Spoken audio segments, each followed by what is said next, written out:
ভাৰতবৰ্ষই দেখুৱাই দিছে যে দিনক দিনে আমাৰ যিমান সংবিধানৰ বয়স হৈছে সিমান শক্তিশালী হৈছে।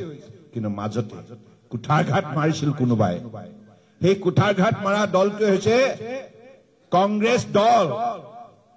ইমান সুন্দৰ সংবিধানখনক বিনষ্ট কৰিবৰ বাবে 1975 চনত সেই সময়ত তদন্তাধীন প্ৰধানমন্ত্ৰী ইন্দিৰা গান্ধীৰ নেতৃত্বত জৰুৰীকালীন অৱস্থা ঘোষণা কৰা হ'ল। সংবিধানক সম্পূৰ্ণৰূপে নাকচ কৰা হ'ল। সংবিধানে প্ৰদান কৰা যিখিনি আমাৰ মৌলিক অধিকাৰ নাগৰিকৰ, সেই নাগৰিকৰ অধিকাৰ সম্পূৰ্ণৰূপে খণ্ডন কৰি এককভাৱে একনায়কত্বা চলাবৰ নিমিত্তে যি জৰুৰীকালীন অৱস্থা ঘোষণা কৰিলে তাৰ ফলত দেশৰ যথেষ্ট ক্ষতি হ'ল। সেই কলা অধ্যায় ভাৰতবৰ্ষৰ জনগণে পাহৰিব নোৱাৰে।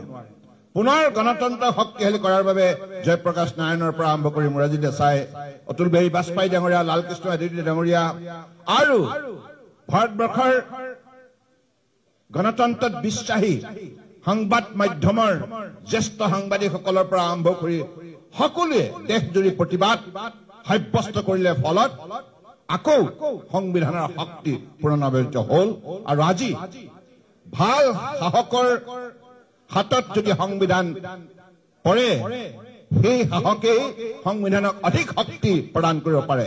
উদাহৰণস্বৰূপে অতুল বিহাৰী বাজপেয়ী ডাঙৰীয়া 1994 চনত যেতিয়া চৰকাৰ গঠন হৈছে, মই আপোনালোকক কওঁ, সেই সময়ত মাত্ৰ 13 দিন ভাৰত চৰকাৰ প্ৰধানমন্ত্ৰী ডাঙৰীয়াৰ নেতৃত্বত চলিছিল।